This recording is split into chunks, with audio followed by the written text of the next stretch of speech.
Russell Wilson's coming to Pittsburgh. Kirk Cousins is going to the Falcons. While Saquon Barkley, Tony Pollard, DeAndre Swift, and Josh Jacobs all found their new home on day one of free agency. We discussed their 2024 fantasy football outlook on today's episode of Locked On Fantasy Football. You are Locked On Fantasy, your daily NFL fantasy podcast.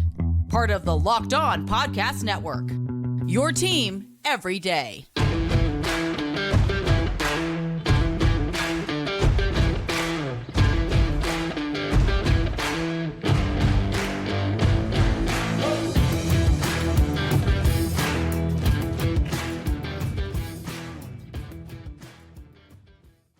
Thank you for making Locked On Fantasy Football your first listen every day. We are part of the Locked On Podcast Network, your team every day. I'm your host, Michelle Magdziuk. When I'm not doing this, I'm a researcher and fantasy analyst over at NFL Network. Hi, I'm your co-host, Vinnie Iyer. I'm back here on the show. And when I'm not doing this, I'm writing about NFL fantasy and betting for sportingnews.com. And today, the free agent frenzy. So dove right back into it from vacation, Michelle. It's been a wild day so far. Today's episode is brought to you by FanDuel. Make every moment more. Right now, new customers get $150 in bonus bets with any winning $5 bet. That's $150 if your bet wins. Visit FanDuel.com/lockedon to get started. So today's been wild. It's already crazy, right? But even before we woke up this morning, late last night, we got news that Russell Wilson is signing a one-year deal with the Steelers for basically nothing, $1.2 million. As a Steelers fan, I'm actually kind of excited. I don't know why. Should I be excited? But how does this make you feel about the Steelers offense in general, especially with the wide receivers there, Deontay Johnson and George Pickens? First of all, whatever you hear, and you know this as well, Michelle, it's not a competition. I mean, you have Russell Wilson. No, he's going to be the starter. I mean, you don't go out and make a move like this. I know they're not paying him a lot, so it's a low-risk move for them overall, but he's a name. And we know that Mike Tomlin likes him a lot. And they've seen what he can do when you give him a defense, give him a running game, and you put some legitimate weapons around him. We know Russell Wilson can be successful, and he actually showed flashes of that despite not getting a lot of help from the Broncos last year. Sean Payton just got tired of him, maybe his ways, his personality, but I think Tomlin and Wilson will be a much better fit personality-wise. I think they'll get along a little bit more, which is also going to help Wilson. And he also is motivated. He's desperate. He wants to play well, prove that the Seahawks got it wrong, the Broncos got it wrong, and the weapons. We'll have to see. George Pickens, I think Wilson to Pickens could be really fun to watch because he can push the ball downfield. He still has the big arm, even at his age of 35, 36. And you look at Deontay Johnson. Does this make them keep Deontay Johnson now, right? I mean, if you look at Russell Wilson's history, he does well with this combination. Maybe you can get a Pickens and Johnson impact that we've had in the past with DK Metcalf and Tyler Lockett. Now, we know the offense is a little bit different. I don't see this being really helpful for the tight ends, however. I think this is a good sign here, Michelle, because Arthur Smith, we were worried, okay, are they going to go conservative and weird here? I think they're going to tailor this offense finally. Arthur Smith, look, he failed with Atlanta. Russell Wilson failed. They need each other, right? They need to make this work. So I think they'll adjust some of the things they do well. And I'm also excited a little bit about Russell Wilson's running upside in this offense. I will say, like, just right off the bat, just considering who he's replacing, like, it's just, I don't think Russell Wilson would have been a great fit anywhere, but with Arthur Smith in this offense and the upgrade he's making compared to Kenny Pickett is huge. He had double the amount of passing touchdowns just last year. Russell Wilson had 26 passing touchdowns than Kenny Pickett has had in his entire career. Pickett has had 13 passing touchdowns in his career. So this is a massive, massive upgrade. And I don't know if I love it for Deontay Johnson. I'll say right off the bat, because Johnson is that Johnson's that guy that needs the volume, right? He's a volume target guy. And Wilson's never attempted more than 558 pass attempts in his career. And he's been down below 500 in each of the last 3 seasons. So I don't know if the volume will be there for Deontay Johnson to be good for fantasy, but absolutely love this for George Pickens. And I'm going to upgrade him a lot here in my rankings for next year because of how good Russell Wilson is at the deep ball. I know he's like come down as an overall quarterback, but he's still killer at that deep ball. We saw it last year with Cortland Sutton. So I think this is going to be a great connection for Pickens and Russell Wilson. And hopefully Pickens can score a lot more touchdowns because Russell Wilson actually throws touchdowns, 20 more touchdowns than Kenny Pickett had last year. But I don't love it for Pat Freiermuth. You didn't mention that. I know Arthur Smith's offense is very middle of the field focus, but then Russell Wilson's like the exact opposite of that. I will say the one area Freiermuth could succeed is, I wouldn't be shocked if Freiermuth caught double-digit touchdowns. I just don't think he's going to get too many targets. Yeah, it could end up like that Jimmy Graham season we had with Russell Wilson, where he's the red zone guy. But I think another element you add to Wilson, I mean, the running ability is kind of key here because they wanted that mobile quarterback there in the system. I mean, remember Ryan Tannehill had some success moving around for Arthur Smith, and I think Wilson obviously is a better athlete than Ryan Tannehill ever was, and he's a guy that he's going to buy time, right? He's going to extend plays so they can push the ball downfield. He's really good at that, even if the pass rush is getting to him. And I like the Steelers. I think they're going to commit further to improving that offensive line. So that's going to be good. And then the running game, we can talk about that, Michelle, but you have a little bit more of a mobile quarterback. I mean, you can compare Najee Harris a little bit, the build-wise, to Marshawn Lynch. He's that type of big back, right, with tree trunks there for legs. So this could be overall very good because now we have to legitimately think about the Steelers as a dangerous team. They were so tentative throwing the ball downfield with Kenny Pickett. Mason Rudolph improved that a little bit, but now you bring in Wilson totally going in a different direction. So I really like the upside of all the Steelers assets. That said, Michelle, I'm not sure I love Russell Wilson's individual fantasy value, right? This team is still going to be about grinding out games, defense, running game, and it's going to be maybe a throwback to the Russell Wilson production where he wasn't that big fantasy guy early in his career with Seattle. So that actually might be a good thing for your Steelers. If he's not putting up a lot of passing yards and they're still winning games, I think that's a good sign, but it may not be as good for Russell Wilson fantasy. And look, we're not counting on him either after last year. I will say, I think he has all the weapons he needs to be better. But yeah, at 36, and a lot of his production back in the past came off of those rushing yards and, being highly efficient with his passing touchdowns. And that's his path to a really good fantasy year if he's like super efficient with passing touchdowns. But I'm not ready to say the Steelers are going to go from one of the worst scoring defenses to one of the best just because of Russell Wilson. So yeah, you're probably right. He's probably still not good for fantasy, but maybe a guy you take a shot on with one of your last picks in the draft. We'll see what they do with the offensive line and what other pieces they add here for him for weapons. Yeah, we're just looking for 25 touchdowns. That's going to help George Pickens. That's going to help Pat Freeman. Yeah. We're looking for around 4,000 yards. We'll be happy with it. If it opens up the running game, gets other people involved, puts fantasy numbers up, and the Steelers win more, especially if you're a Steelers fan, I think that's all you're looking for with Russell Wilson. So I think our next quarterback that we'll talk about after the break, Kirk Cousins, still has a lot of fantasy value, and we'll explain why there, and I'll explain why. Maybe Michelle will disagree with me, but it's time to hear from one of our sponsors. Passion, drive, and patience. What brings home the winning trophy is also what keeps your ride or die alive. eBay Motors has everything you need to maintain your vehicle and level it up to peak performance, from superchargers, roof racks, exhaust kits, LED headlights, and more. Whether you're into speed, power, style, eBay Motors has got you covered with more than 122 million parts for your number one ride or die. You'll always find exactly what you're looking for. And with eBay Guaranteed Fit, your part is guaranteed to fit your ride every time or your money back.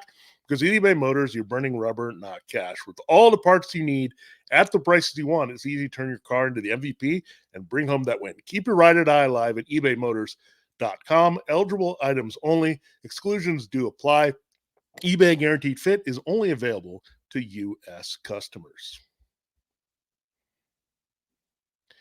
All right, I teased it here, and look, there was not a lot of bargain rides acquired here in free agency by a lot of teams. And Kirk Cousins, the numbers are, of course, astonishing. This guy's made out like a bandit throughout his career with the Commanders and the Vikings, and now breaking the bank again, essentially getting another $100 million over the next 2 seasons, so $45 million over the next 4 seasons here at age 35. So he's not making Russell Wilson type money from his new team. And look, the Falcons, they needed this, and I thought this could be a possibility. We teased this a lot. I like the transition going from a Sean McVay satellite offense with Kevin O'Connell to another one in Zach Robinson, so he knows some of the offense. This is outstanding all around. I mean, he has really good weapons. We know what is there, right? We can translate it directly. We have Drake London. We've got Kyle Pitts. We've got Bijan Robinson. All these guys, I think, will benefit. And I think the Falcons are not done. I think they're going to add another receiver here in that complement. We saw what number one receiver, a tight end, did with Kirk Cousins just now in Minnesota. So I'm really excited. This could actually help Kyle Pitts. Finally, I know it's going to help Drake London a ton. I'm really excited for Drake London. We'll get into what this means for Justin Jefferson later once we figure out what's going on with the Vikings. But, man, you got to be excited if you're a Falcons fan. You have a legit starting quarterback for the first time since the best days of Matt Ryan, and you're going to finally use these weapons. So, whole new offense in land. I think it's very exciting and great for fantasy all around. Yeah, if Kyle Pitts can't do it with Kirk Cousins, I mean, now this is going to increase Kyle Pitts' value a lot. And I will even be in on Kyle Pitts this year because we've seen Kirk Cousins he knows how to spread around the ball. He's going to get you targets accurately. This is great for Drake London, great for Kyle Pitts. It's so interesting to see because the Falcons, have the 8th overall pick this year? Like, they could use another early pick on a wide receiver if they want to. Like, if Romeo Odunze is sitting there, Malik Neighbors will probably be gone. But, like, one of those 3 guys could be sitting there. And if they take another one, like, this offense could be very, very exciting. They have a nice offensive line to protect Kirk Cousins too after coming off of this Achilles.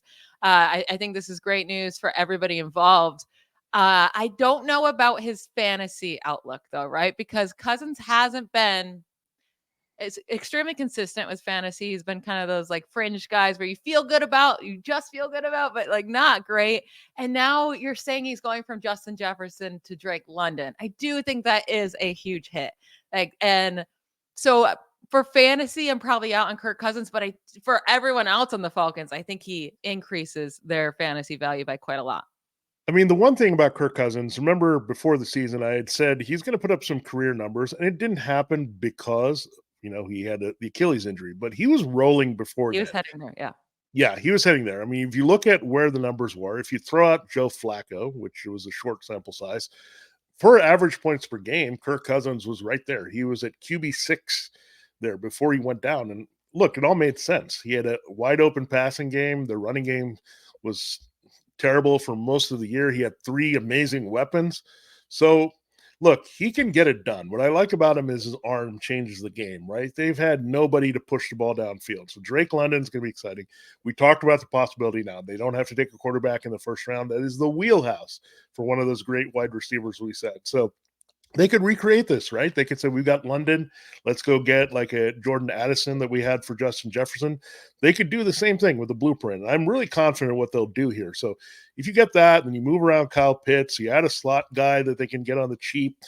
Now you're in business with the Falcons, right? They all of a sudden have a lot of weapons. So I think you'll also see Bijan be way more effective in the passing. I could see him score like 5 to 6 touchdowns as a receiver with this. And remember, Alexander Madison actually had a few receiving touchdowns last year, as bad as he was. So that's what I like. So I think the Cousins numbers still can be there. I think it's an upgrade for everyone around. But again, this guy, look, his level of play really hasn't dropped off too much. He just needs to get some playoff success and get a team to the playoffs. And then you might rethink his career, but really he's one of the better, I think, above average veteran quarterbacks at this age. I think he can still fling it a lot better than a lot of those guys at the same age group, like the Matthew Stafford or even Russ Wilson.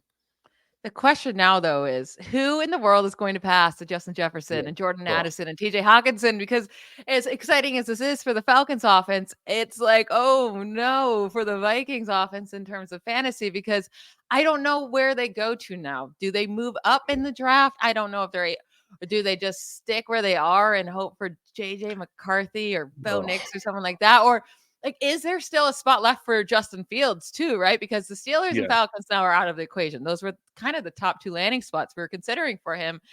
Now are the Vikings in play for him? I wouldn't love that for Jefferson and Addison and Hawkinson. I don't know. Like who, if you had to predict right now, who would you say the quarterback is for the Vikings in 2024? Well, I hope it's not Nick Mullins or Josh Dobbs. That cannot happen.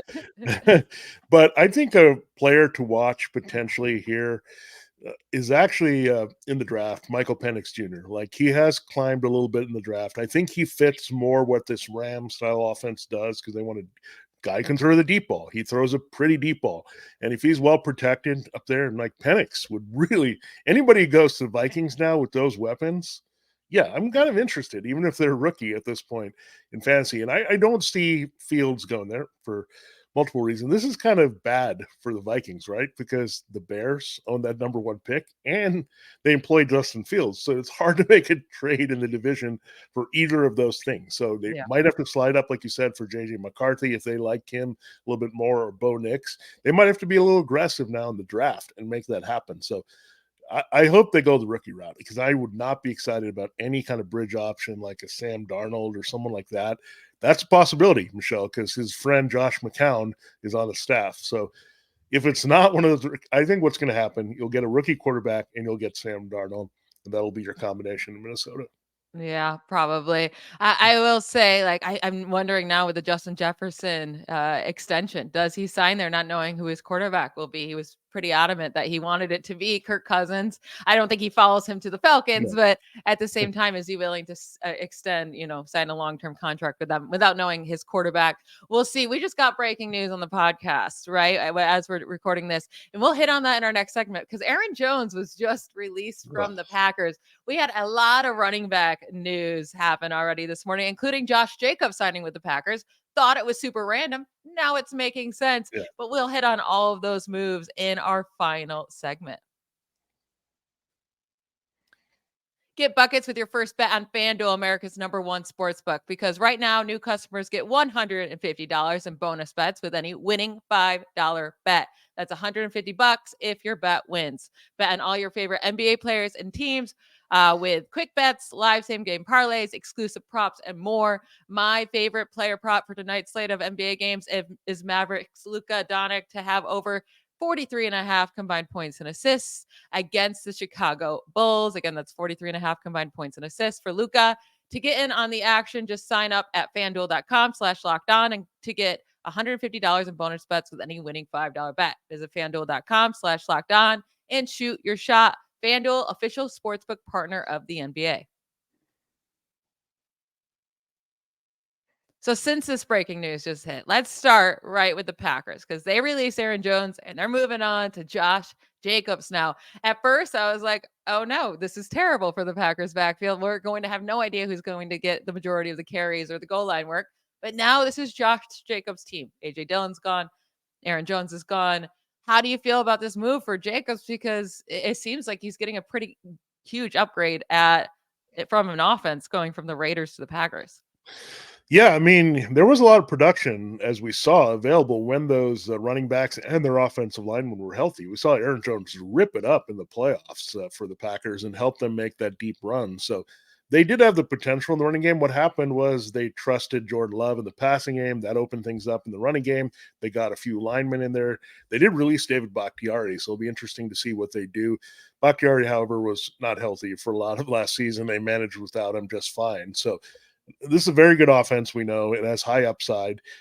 I think you'll see Jacobs touch the ball a lot here, right? If they don't have A.J. Dillon, they don't have Aaron Jones, he's going to have to be the passing game guy, who he's very good at doing that. He just led the league in yards from scrimmage on top of winning the rushing title just 2 years ago. So, look, I think it's a good move for him. And it's a good move for fantasy. I mean, in these other situations, there's slight concerns, right, of what's going on, the offense or the usage, or is he going to get enough volume? There's not a situation here. Without Aaron Jones, I think Josh Jacobs is golden here to be a top fantasy running back again. So I really like the spot for Jacobs. It's surprising. I didn't see the Packers kind of rebooting their offense, but when you're paying your quarterback not that much, still you can afford to splurge a little bit running back, and maybe they're following the 49ers blueprint with Christian McCaffrey. Pay for a good complete back where you're not telegraphing plays. You can do run or pass with one back on all downs. So I do like that for Josh Jacobs. It couldn't have worked out better with how things lined up with the Jones out and Jacobs in. Yeah, for real. And I don't know if Jacobs is that much of an improvement on Aaron Jones as like an actual running back, but he's been able to stay healthier a bit better than Aaron Jones. So I get why they're moving on, signing Josh Jacobs. And it's going to be hard not to rank Jacobs as a top 8 fantasy running back this year when he's getting that type of volume, as you can predict in this offense. Now with the Raiders, we'll see what happens. Do they stick with Zamir White as their running back one? Some rumors say they might do that and then draft a running back we'll see how highly they draft one. But also, there is a lot of rumors that the Titans wouldn't be signing any running back either. And about 5 seconds later, they signed Tony Pollard, which we will get to in 1 second. But I want to hit on Saquon Barkley first, because that's the biggest running back news of the day. Saquon Barkley signs a 3-year contract with the Eagles, $37.8 million. So a really nice deal for him, over $12 million a year. I don't love the fit. I really don't. I mean, thinking about how much Hurts steals touchdowns, thinking about the Eagles not passing to their running backs all too much, that's pretty much where Barkley's, all of his production comes from. And for fantasy is those receptions. I don't love the fit. Yeah, my concern here with Saquon Barkley, he's very big run and big game dependent, right? If he doesn't get those early, say the Eagles are putting up numbers and they're grinding away in the second half and they open things up with their passing game and Jalen Hurts scores, you might have games where Saquon Barkley is like 15 for 75 without maybe 1 or 2 receptions and no scores, right? And those games could be half the games, right? And then you'll get a game where he explodes, breaks through a hole, and gets a 60-yard touchdown. Then he's putting up numbers where, he's 150 from scrimmage and 2 scores. I think that's the nature. So I think he's going to be successful because his offensive line is good. Keep in mind they did lose Jason Kelce, but they did re-up with Landon Dickerson. They like Cam Jurgens there to be the takeover guy at center. So keep that in mind. This offensive line is still pretty good. I still think it's getting up there now. Losing Kelsey's not a small thing. And you have Lane Johnson also getting a little bit older. So it's not just the automatic, right? The Eagles offensive line is going to produce a great running game. So I think you're going to get an interesting back. I still think the volume is going to make him an RB1, maybe in the back end, but he's not going to be a top 5 back to me because the scoring is not going to be there. Inconsistency is going to be there. And I think Barkley, let's not forget, he can break down and have injuries as well, and he's gotten paid now. So maybe that will happen a little bit more easily. And keep in mind, I mean, Miles Sanders followed Barkley at Penn State. This is kind of the reverse of that. So I think that's your ceiling, the Miles Sanders season from 2 years ago. Barkley is better than Sanders, but I don't know if you could go much higher with the production of this Eagles backfield than what Sanders did 2 years ago. Yeah, I didn't love the fit here. And I don't quite understand the Eagles paying up for a running back when they do have a good offensive line. So they let DeAndre Swift go, sign with the Bears. He was 3-year, $24 million, $8 million a year. I don't really know if there's that massive of a difference in the running game by Swift and Barkley, right? They both have that burst. They both have the upside to break one long, but they both get tackled behind the line of scrimmage a lot because they like to bounce it out. Yeah. They're very similar to me, and I feel like Swift would have been the better deal for them. But DeAndre Swift goes and signs with the Bears. Is this a better situation? Obviously not a better offense. We can't predict for the Eagles to the Bears, but Caleb Williams, if he comes to town, they have money to spend to fix up their offensive line even more. They run the ball a ton, and they're going to not have Justin Fields likely stealing a bunch of those rushing attempts anymore. Are you going to have him ranked inside your top 10, DeAndre Swift? I need to see what else they do at running back because let's keep in mind, I mean, they did like Roschon Johnson quite a bit last year, and he's a good pass catching back. So his role will probably change. They'll probably look for a power back. I think Khalil Herbert's value is gone because there's similar types here. They're probably even moving on from him at this point. He's a guy who can't stay healthy. Keep in mind, Swift had some durability issues before he got to Philadelphia, and they did kind of committee approach him a little bit. I mean, just got to 1,000 yards rushing last year, so let's keep that in mind. I think the Bears, however, will use him a little bit more like the Lions did and actually throw to him on a regular basis, so that can help his value. So I'm not sure he's going to be a workhorse. We haven't seen that from him yet, really, to the degree of just handling 300 touches. I don't see him doing that. I don't think he can hold up the way that I think Barkley or Jacobs could in that role. So look, I'm interested, intrigued, but I'm not quite sure. Like, I think I have a little bit more definitive feel. Jacobs is going to be great. Barkley is going to be inconsistent. I'm not sure exactly what you're going to get from the young Bears. You're with DeAndre Swift. Again, there's so many other variables that I got to worry about that are not there with Green Bay and Philadelphia. Yeah, I think I'm going to wait on determining how I feel about him. I want to see the rest of their moves. Yeah. I do think Swift is going to be the clear-cut lead back. I think if they trusted Roschon Johnson, they're not signing Swift. $8 million per year for 3 years. It's a pretty that's a really solid running back contract right now in today's market. So the rest of the running backs there, I'm completely out on, but Swift, we'll see what moves they make to help out, the team and what kind of upside he'll have for like rushing touchdowns. But I will say this is a signing I was shocked by. Tony Pollard signs a 3-year deal with the Titans, another $8 million deal per year for $24 million total. Can he be better with the Titans than he was on the Cowboys? It doesn't really make sense because the Cowboys were the number one offense. Titans aren't a very good offense. However, like when you look at Tony Pollard and Derrick Henry, they had pretty much identical scrimmage yards last year. It's just, and like efficiency, it's just the touchdowns, right? Henry had 12 touchdowns on the ground, while Pollard only has 6. Do we think that those touchdowns go over the Pollard, or like it's just because Derrick Henry is just a beast and he can get on anytime you give him the ball near the goal line? Yeah, I just shared this on Twitter pretty early. Like, I was really sad for Tyjae Spears. I was excited about what he could do. I thought they might get a complimentary power back, which is surprising that they got Tony Pollard because he kind of has some of the same traits, right? You can use him in the passing game. I don't think this is good for Pollard's usage in that because Spears was such a good receiver last year. So I don't think you'll see Pollard in that role. I guess they're looking at him as a power back more so to finish near the goal line. He was very efficient doing that actually 2 years ago. Last year was a disaster trying to push the ball inside the 10. It was just very hard for Pollard. So hopefully they're looking at him as the lead guy that's going to get the touchdown opportunities and get most of the touches, and Spears is the change of pace. That's what I would assume here with the money that they gave Pollard. And I think you're going to see in general, the Titans want to be a passing team. They want to open things up slowly with Brian Callahan. It's not going to be dramatic. You still have to have Pollard there. And we saw with the Kellen Moore, that was a passing team, but they used kind of Pollard to open up some things, right? Because he was fast and you can spread the field with him and he can run well in that offense. So I'm seeing a dramatic shift here that they're looking for spacing. They signed Lloyd Cushenberry too, who's a very good pass blocking athletic center. So they want to move things up, open things up here, take pressure off Will Levis. They probably still have to go get him a wide receiver, but I do like the philosophy building here for this Titans offense as they totally change directions here. But I'm not sure Pollard, again, we can't look at it as Pollard replacing Derrick Henry. The offense is new.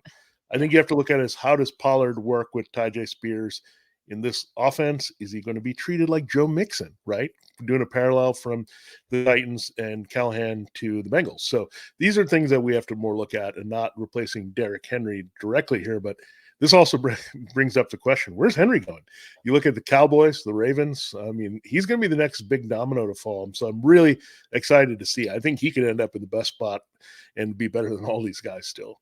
Yeah, it stinks because there were so many openings for running backs this year. There still are so many openings. Yeah. And it kind of stinks that Tyjae Spears is, volume probably gets diminished a bit here, but they could split the backfield. I mean, Pollard, it's just that $8 million per year is like, and they did it right away. That makes me a little bit nervous for Spears, but you never know. Spears could outperform Pollard. He could start to get more touches. Maybe they split the backfield, but probably makes it worse for both sides. That signing kind of hurt us for fantasy, but the rest have been exciting in terms of volume. Like all these guys that signed today are going to get volume. We'll see where Derrick Henry lands, but I'm guessing a place where he's going to get a ton of volume. So hopefully we'll be able to talk about Derrick Henry tomorrow. Hopefully we can see where he signs at some point today. That is it for today's show. Thank you to you all for making Locked On Fantasy Football your first listen every day. Every day, as Vinnie and I will be back tomorrow discussing more free agency news and moves. It's going to be a great time. Don't miss it. Bye, y'all. See you.